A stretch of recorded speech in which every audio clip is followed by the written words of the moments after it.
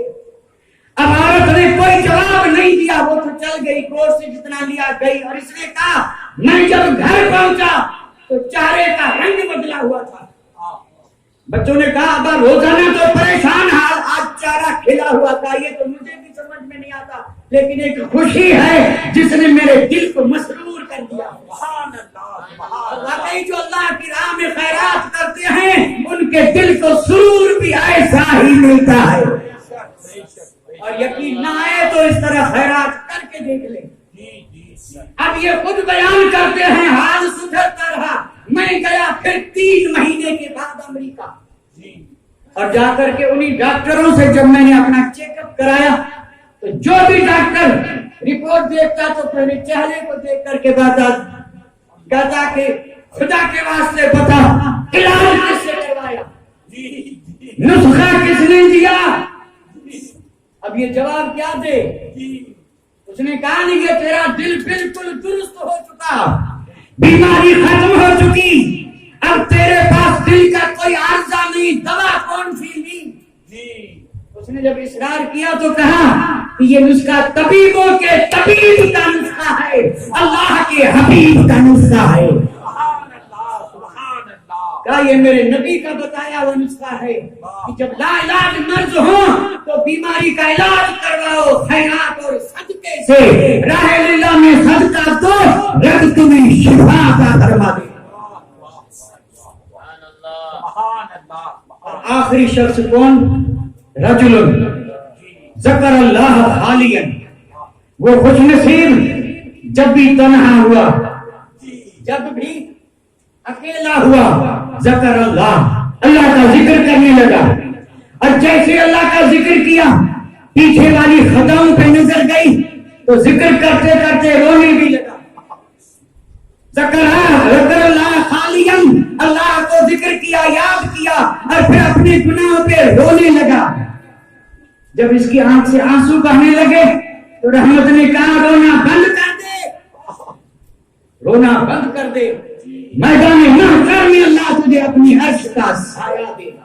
سبحان اللہ سبحان اللہ. سبعۃ یظلھم اللہ، 7 شخص ہے.